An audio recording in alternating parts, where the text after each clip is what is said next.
Da da da da da da da.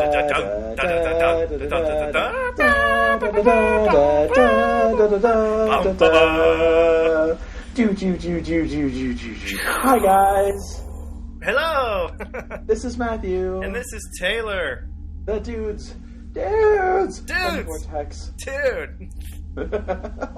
We are Voices from the Vortex. Yes. You might have heard of us. You might have. And if you haven't, welcome. Now you have. Congratulations. Yes. Name badges are in the back. Everybody gets a pen. Yes.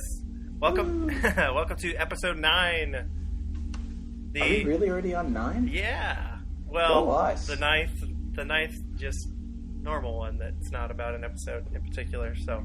Right. Yeah. Good. Okay. I feel like there should have been a huge 15-year gap between 8 and 9. Yeah. Yeah. With a 8 was a weird one. It was it was only on TV. Right. It was a TV podcast that we tried. It's a TV podcast. It didn't work out. On Fox. Yeah. It got canceled. Yeah. It's alright. It is okay. Hey guys. Hey. If you're listening to this, it's highly possible that it's not February. No, this should have come out in February. It should have. And maybe it still will if I'm quick enough. Listen to him. Yeah, I don't know though. It's 9:45 right now. Yeah, so we got plenty of time. Sure. No.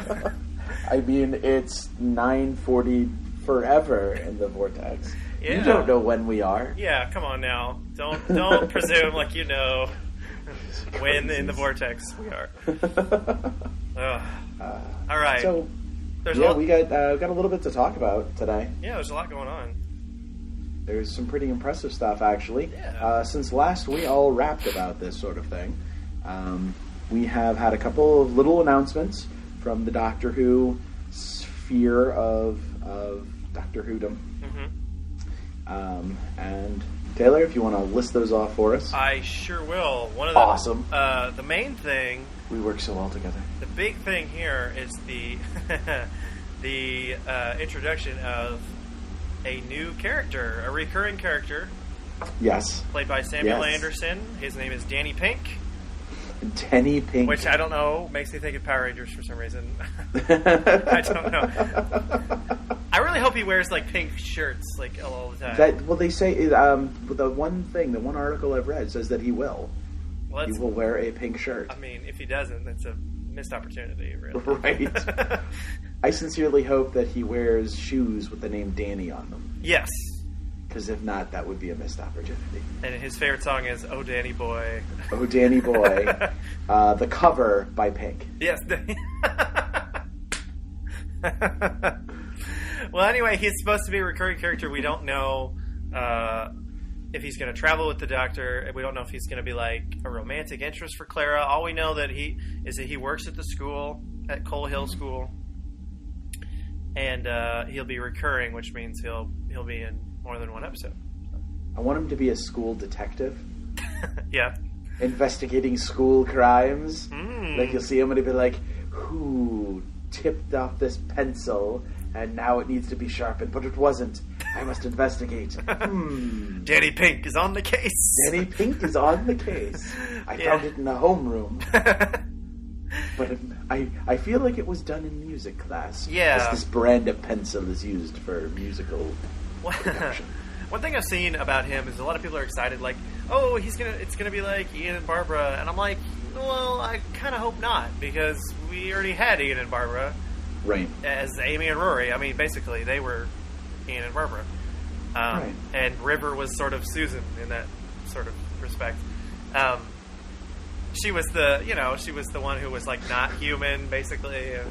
Right. You know what I mean? Okay. Yes. So, and she knew more about the future and everything. But I hope he's more of a Mickey or Captain Jack kind of character, where he's only there for a few episodes. He's kind of got a fun part. Whenever they're in the regular world, our time universe. Yeah. Yeah. That would be cool. Yeah. Maybe he's desperately trying to see the inside of the TARDIS, and they won't let him. They just won't let him in. Yeah. Like, everybody else gets to go in and see it. Yeah, he always wonders what they're doing in there. Right? Well, it's such a small box. Small box. What could they be doing in there? What could they be? Danny Pink is on the case. Let's see. One other thing we've learned is they've been doing some filming, and we've been seeing some behind-the-scenes shots, and one that we're pretty sure, and it's kind of been confirmed by some people who kind of saw the scene play out, is it's in the first episode, and Clara gets this phone call, and the sources say that the phone call is from 11. Dun, dun, dun. Right before he regenerates, which, if you remember, right at the end of Time of the Doctor, or right before she goes in, the TARDIS, the phone is like laying off the hook. Right. She puts it back on. Picks it up and goes inside. The door was kind of open, too. Yeah, so I think he's like calling her and saying, you know, like, the Doctor needs you, I need you, he's going to be scared, and all this stuff. And it kind of helps her deal with whatever's going on. Right. And maybe they talk to each other. I'm not sure if he picks up the phone too and uses it. That would be weird. That would be weird. It'd be cool, I think, talking to yourself. The other thing that we've learned, which I think is kind of cool, is it comes from Capaldi himself. Capaldi, I guess originally Moffat didn't want to do the Daleks in season 8. He wanted to kind of push it off, let it go to season 9 or 10, just to kind of give them that background presence again. You don't need to face the Daleks right away. But apparently Capaldi, growing up, was such a huge fan of the Daleks. And Capaldi was giddy. He insists he wanted to face the Daleks right away. He wants to pit himself against them. So, I mean, it's possible. According to rumor and Capaldi's sort of kind of confirmation on it, we could see Daleks as early as the 3rd or 4th episode. Yeah, and that'd be great. You know, it's been a while since there's been an actual like Dalek episode. You know, even though they were just in Time of the Doctor, I don't feel like they were like. Yeah, they were really kind of featured, episode. but no. So, like, if we do get an episode, maybe episode 2 or 3, I wouldn't be like, oh, not the Daleks again, you know, right. Because I don't feel like. When did we last see them? Yeah, last Time of the Doctor was the last. I mean, they were right. But I mean, the last Dalek before that would have been Asylum of the Daleks, Asylum of the Daleks. So which was brilliant. So right. Oh yeah. Well, absolutely. Well, I mean, that was a really good Dalek episode. Yeah. Though. Yeah. And you know, before that, we had Victory of the Daleks, which was 2 seasons. Yeah, it was season 5. I mean, that's the thing. You know, with the Daleks, that's something I really liked about what Moffat did was, you know, Russell T Davies kept using them. Just every season finale, Daleks, Master, Daleks. And it's just like, they're always there. It's dun, dun, dun, it's the Daleks again. And you're just like, son of a bitch. Which is fine. It made for 4 really good seasons. Yeah. But when we got and to with Matt that, Smith, it was the Time War, too. So, like, he had sort of made them the main villain. Well, yeah. Because it was who the Doctor had faced, the Time Lords had faced in the Time War. Yeah. I mean, they'd always been sort of the main villain of Doctor Who. Yeah. Every Doctor has cut their teeth on the Daleks at one point in time. Yeah. But what I really liked was, you know, Moffat comes in and he's like, okay, Victory of the Daleks, put them in the background. You know, they were there in the final 2 episodes of season 5. And, then again, you kind of see them at the end of season 6, just very, very briefly. And then season 7 obviously opens with them, but you don't see them again really until Time of the Doctor. Well, the 50th Day of the Doctor. Yeah. And what I liked about that, what I really liked was, you know, you had the silence with sort of the Matt Smith stuff, and the Daleks are just another villain that the Doctor faces, kind of like how it used to be. It's weird. I kind of see it like kind of the Pertwee era, where he faced the Daleks several times, but his villain was the Master. Pertwee was constantly facing. There was like an entire season that every villain that the 3rd Doctor faced was the Master. Yeah. It was Master and the Autons, the Master and the Daleks, the Master and the Master, the Master and like 18, little rats than a marionette that he made. It was just always the master. Yeah. But Pertwee faced the Daleks, but it was because he had to have a Dalek episode. Uh-huh. You had to see how he pit against them, and then you see him again, sort of closer to the end of probably harder to Pertwee's run. karate chop, and It's incredibly difficult flip over. But he found a way. That man found a way. No, but I like that the Daleks aren't big again. They're not. Yeah. They're always going to be the Doctor's most feared adversaries. They're always going to be the adversary the Doctor has to spend his life preparing for and has to he has to test himself against. But I mean, they're not. You're not waiting for them to be in the season finale. Yeah, well, that's what I'm trying to say. Yeah, and one thing I do like that Moffat. Yeah, one thing I do like that Moffat did was. With Russell T Davies, the season finales, it was all stuff we'd already known. And it's because he was reintroducing the show in a new format. But it was like, it's the Daleks, and then it's the Cybermen and the Daleks, and then it's the Master, and it's the Daleks again, and then it's the corrupt Time Lords, and then Davros in there. He's reintroducing old characters. What Moffat did was he introduced new stuff, which was great. Well, with the silence, that was huge. Yeah, the silence, and then... the Big Bang, there wasn't even it was a whole bunch of other people who put him in the Pandorica, but there really wasn't even a bad guy. It was just something bad that was happening that he had to stop. Right. It didn't involve anything old. The cracks in time. Yeah. It didn't involve anything old. It was all new threats, which is cool. God, I love what Moffat's done. Let's see. Anything else that was new? One of the things I've read somewhere that I've heard is that Moffat wants to make the show more like dark and less action and more investigative. Yeah. And it leads us to our very first question for today, our fan question, which comes from fan questions from the Vortex. Which comes from Stacy English of St. Louis, Missouri, in which she says,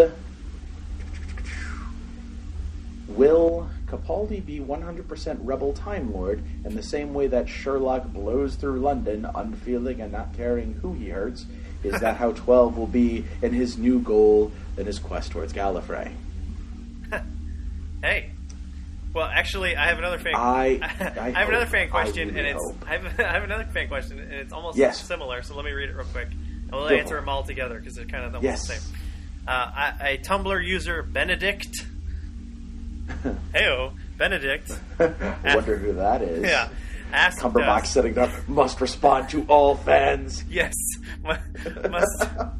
A show I'm not even in.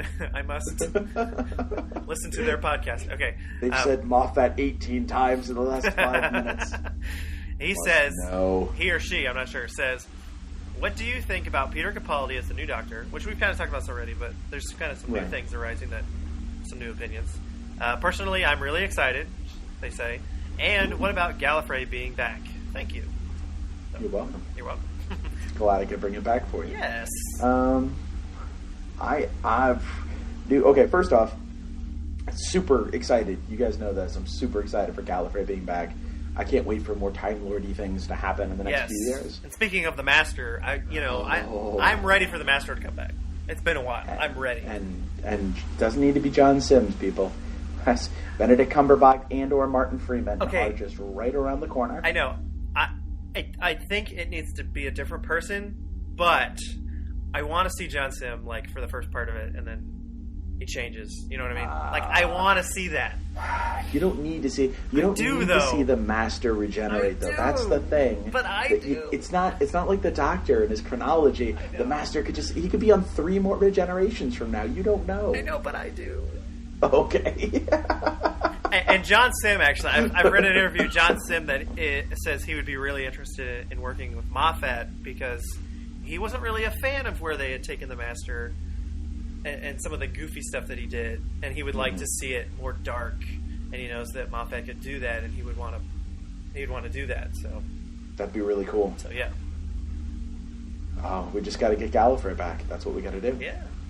It's alive. It's well. They're asking questions. Yeah.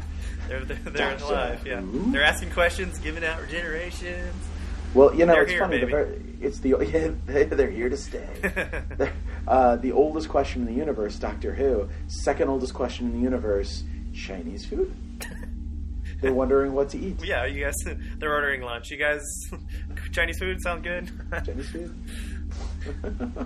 So I'm super excited for Gallifrey to come back. We've mentioned because there's just so many opportunities for characters and stories and things that Time Lords could do, different universes and stuff. We talked about that, but so many opportunities is the and that's something Moffat's even said is this is setting up the next 50 years. We might not see Gallifrey for a while, and that's okay. Okay, it's not going to be like every episode. He even said this. It's not going to be every episode. Suddenly, you know, oh hey look, maybe Gallifrey's over here. Oh nope, didn't get there this time. Oh maybe he's over here in this episode. Nope. I mean, it might be.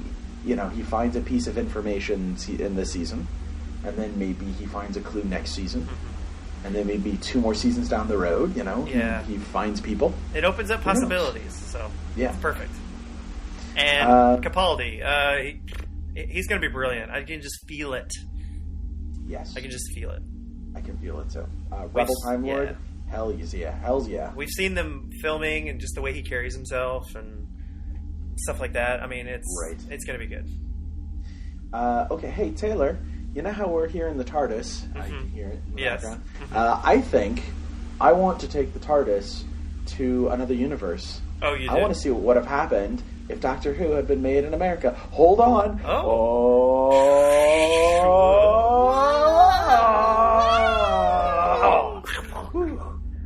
Okay. Here we are. We're here. We had some good sound effects for that one. Yeah, that was great. Hey guys, I want to read you this really cool article. Taylor, I think we need to go through and talk about the American Doctor Who. Yes, we do. For those of you that don't know, Doctor Who was an American creation from 1963 until present day, with a little bit of pauses in there from some very famous American actors. Yeah, really great article that came out on BuzzFeed, and it's just amazing. And they listed what actor would be for which Doctor, and just sort of it was great. Right, so we're gonna read this off. We're gonna go back and forth here. I'm gonna start this off with the very first Doctor, a young Mr. Burgess Meredith from 1963 to 1966. He's known primarily for his roles as the Penguin in the 1960s Batman series, and as Rocky Balboa's trainer, Mickey Goldmill, in the first 3 Rocky films. Meredith made for a curmudgeonly, yet warm and protective Doctor. Number 2, the second Doctor, Dick Van Dyke. 1966 to 1970. Faced with the impossible task of replacing its lead star, the show's producers decide not to replicate the previous Doctor, but go in a different direction entirely. Van Dyke's second Doctor seems light and playful on the surface, but this masks a brilliantly inventive mind and an absolute abhorrence of injustice. Dun, dun, dun. Hello, Governor. Mary Poppins. That was his first companion. Yes, yeah. Sadly, he did regenerate, but he did give us Doctor number 3, the amazing Vincent Price. From 1970 to 1974, the show debuts in color, or should that be in color? No, you. For the first time, as the Doctor is exiled to Earth, now in the form of horror icon Vincent Price. Price hams the role up as a scientific madman, aiding the U.S. military in their constant battle against alien invasions. Yes, but he regenerates into the 4th Doctor, played by Gene Wilder, 1974. What a dandy. 1974 to 1981. Gene Wilder's weird and wonderful comedic talents made the Doctor more alien and more popular than ever before, making the show a surprise breakout hit even with UK audiences. Well, that was about the time they started getting into it. Yeah. Wilder still holds the record for the longest tenure in the role and still occasionally refers to himself as the Doctor. I just a quick sidebar. I really loved how he always had this like 35-foot hat that he would wear with a gigantic feather. Yes. Seriously, my favorite thing about him. Very iconic hat. Right? Yeah. Now, I don't know about the rest of you, but when I was young, this was the Doctor. This was my Doctor. I started with the 5th Doctor, Kyle McLaughlin, from 1981 to 1984. Now, after Weil's definitive incarnation, the producers decided to cast a deliberately different actor. Kyle MacLachlan was the youngest actor ever to take the reins to the TARDIS and proved himself over the 3 years, creating a subtle and idealistic Doctor. Oh, very nice. Yeah. Yes. But the show went on with the Sixth Doctor, Christopher Walken, 1984 to 1986. Production problems plagued Walken's brief stint in the TARDIS, and we're not... It's a shame. No, we're not helped by the actor's constant bizarre demands. Walken insisted on wearing a multicolored patchwork coat and had his doctor attempt to strangle his companion. Thankfully, the producers opted not to take these ideas on board. Walken's doctor was cold, dark, and brooding, but after a brief two-year stint, the actor left due to, quote, creative differences. I really just wanted, to strangle her. Yeah. Strangle her. Yeah. And not a moment quote. too soon. And not a moment too soon, Perry. Carrot juice. We then move on to the Seventh Doctor. This was my mom's favorite, I'll tell you what. Tony Shalhoub from 1987 to Mine 1981. What? Everybody loves Tony. Yes. Tony Shalhoub's brilliant take on the Time Lord as a devious, scheming chess master couldn't stave off the show's imminent cancellation. And that's true. That's a shame. In that final season, when he did get a little bit of OCD, unfortunately, and he just couldn't investigate things the way he used to be able to. Yeah. It was a shame. It was a real shame. Yeah. We had the eighth Doctor, played by Jeff Goldblum, in 1996. The show was revived in 1996 by the UK's BBC in an attempt to revamp the show for British audiences. It was horrible. Yeah, How could awful. they do that? Yeah. How could they take something that was ours? Yes, exactly. Viewers were worried that the essential Americanness would be lost, but to assuage their fears, an American actor was cast. Jeff Goldblum's neurotic, excitable Doctor was a perfect fit for the 90s audiences. U.S. fans' fears of Britishification proved to be somewhat true when the Doctor controversially didn't kiss his companion. Absolutely ridiculous. Yes, just nonsense. Unfortunately, the show was never picked up, and Goldblum's Doctor survived only in podcasts, which, seeing it was as it was the mid-90s, nobody was able to download. Very true. Yes. Very true. I will say this, though, about Jeff Goldblum's Doctor.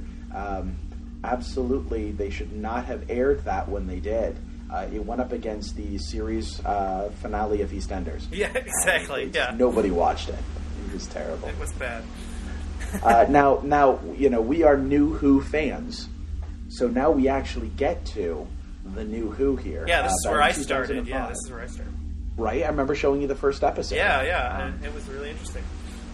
The Ninth Doctor is played by Nicolas Cage, as we all know. The show was reborn in 2005, headed by head writer Joss Whedon. Perfect choice, by the way. To solidify the show in the minds of the public, they needed to cast an established actor as the lead. Nicolas Cage approached Whedon and begged to be cast. He was a lifelong fan of the show, even having the entire interior of the TARDIS tattooed on the inside of his left arm, and naming his first daughter after Romana.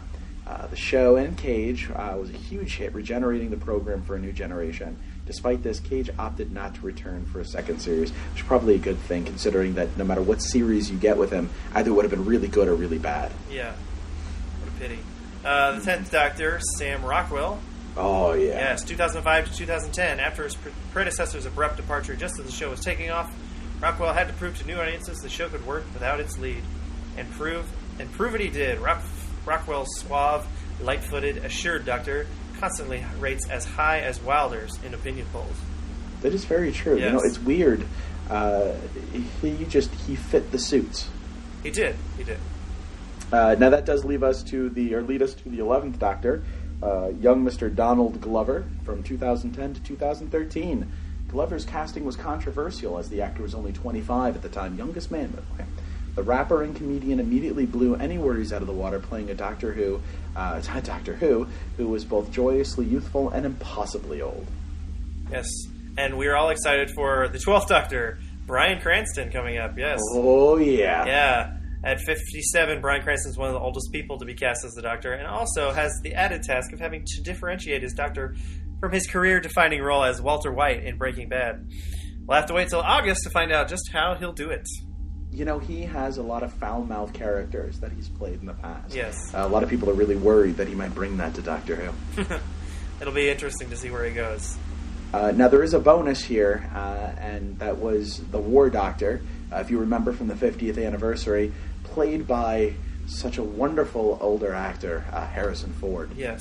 A 71-year-old screen icon, Harrison Ford played a secret incarnation of the Doctor in the 50th anniversary special, Independence Day of the Doctor. Ford brought a doleful, tragic gravitas to his Doctor, weighed down by centuries of war. Amazing. So, let me tell you something. I'm so glad in this universe America invented Doctor Who. I am too. But I understand that there are people out there that do miss the British version of it. So, if you don't mind, I'm going to activate the TARDIS one more time.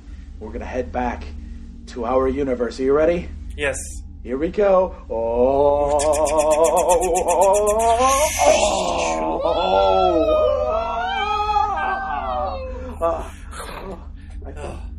I think we're back. Oh, okay. Is this our universe? Is it? Hang on. Let me look. Tom Baker. Yes. Hello, you sexy son of a... He's looking at me. Who is? Ooh, yeah. Ba-dum-bum. All right. Well, Matt and I have been bored that there's been no Doctor Who. So we've been watching some classic Doctor Who. We have been. Yes. And I want to talk about one that I watched recently. It was really interesting. Go for it. It was called The Time Meddler. Ooh. Yes, The Time Meddler. Which was really disappointing that The Time Meddler turned out not to be a Riddler-type villain. Like, with clocks. Meddle me this one, Doctor. A suit with clocks all over, yeah. It was really disappointing. But it was still a really good episode.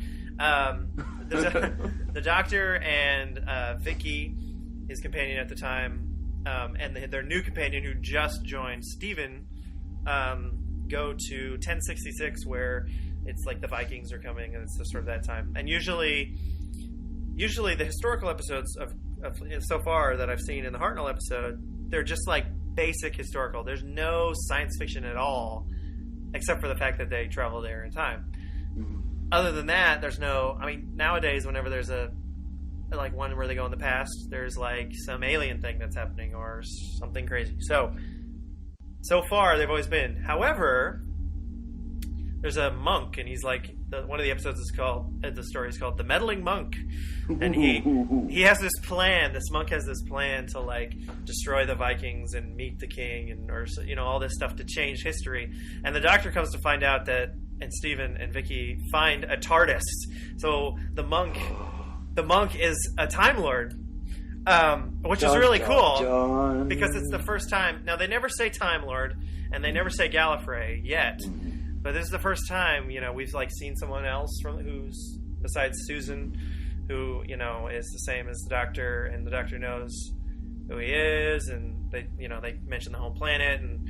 It was really cool, and it was the first time in a historical episode that something sci-fi was happening. So the Doctor ends up thwarting his plan and all this stuff. So it was really fun. It was really cool. That is cool. Yeah, I really enjoyed it. I think I really do wish he had been in some sort of the Riddler outfit. But yes, I'm the Time Meddler. Meddle in time.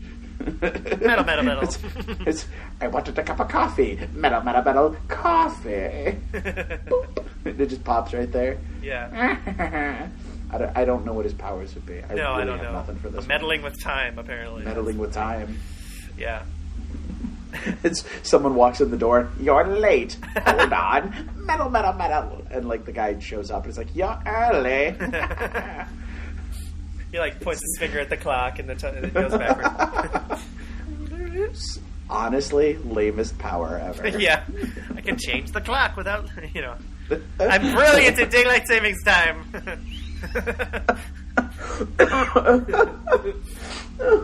Oh yes, he's useful 2 days out of the year. Well, he's also really good on planes that have to travel across an international date line. Yeah. he just sits Everyone at the back hold and up your goes, watches.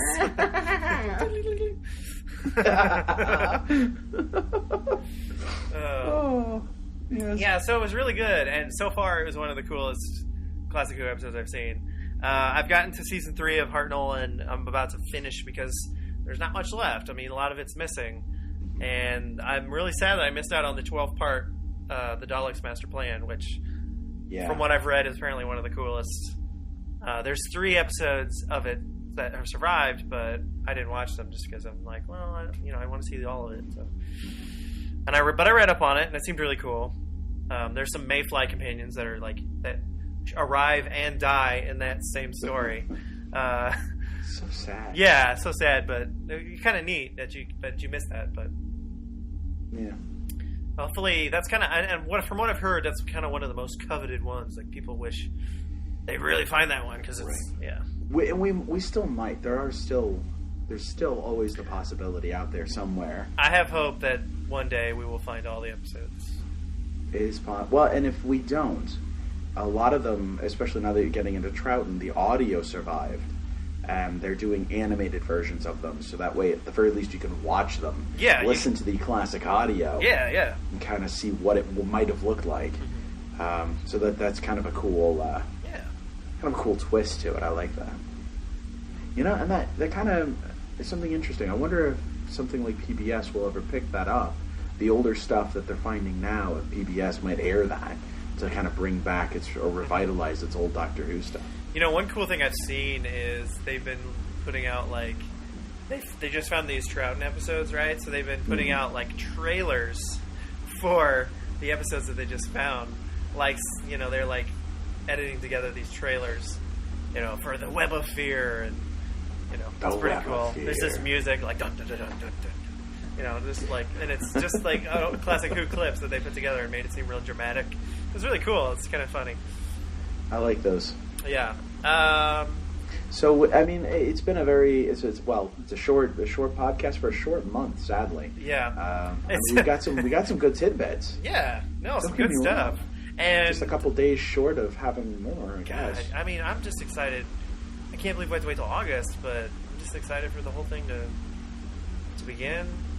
Well, and maybe I hold hope that by June or July we're going to start seeing teasers for it. We're going to start seeing maybe they'll have a teaser for the new logo. They'll have a teaser for the new intro, or like names of episodes. Like we'll know what kind of monsters are coming. Well, and there is some of that starting to leak now, and some of it you don't want to read yet because you're not sure if it's going to be accurate or not. So, but I really feel like we're getting to a good point where over the next few months we'll probably be a little short up. You're going to hear a lot more from Taylor and I about Classic Who because we don't have a lot of new news. Yeah. But no. I mean, I'm going to be watching. Hopefully by next podcast I'll beat the Troughton and I can talk about some Troughton stuff. So that's good. I'm excited because the last Hartnell just came out on DVD, The 10th Planet. Oh yeah. And that's the Cybermen. That's their introduction. And then they had the regeneration. So right. Brilliant. So that's kind of cool. You know what? I think if you get there, I'd like to talk about that one next time. I'm going to be picking it up, so I want to be able to watch it. Yeah, and I think Matt, it's fair to say we should try to make another commentary Who. That would be fun. Absolutely. Coming up before at least a couple of them before the new Absolutely. episodes come out. So hey guys. Lots of cool stuff coming up. Glad you could join us this time. Sorry about the shortness of the podcast, but listen, thanks for putting up with our wacky ridiculousness. And if you want us to answer your questions on the podcast, please send us questions. You can email us, voicesfromthevortex@gmail.com. You can send us an ask on Tumblr. You can tweet at us, tweet at Vortex Podcast. You can send us. I like how that went. Yes, you can send us something. Like us on Facebook, please. Facebook.com/voicesfromthevortex. Literally, when we came up with the name for this podcast, Voices from the Vortex is not taken. So, we're the only ones. If you search for us, you'll find us. So it's pretty cool. It's so true. Yeah. So we're the only Voices from the Vortex. So look that up on Facebook, and it's the first one. We're there. So send us questions and we'll answer them. Yeah, absolutely. Hey guys, have a wonderful beginning to March, and we'll see you here in just a few short weeks. Yeah. See you later from Voices from the Vortex. From the Vortex! Yeah, what do you say? Bye. See you guys. Bye. Wah, wah, wah. Metal, metal, metal. Metal, metal, metal, metal. Yeah.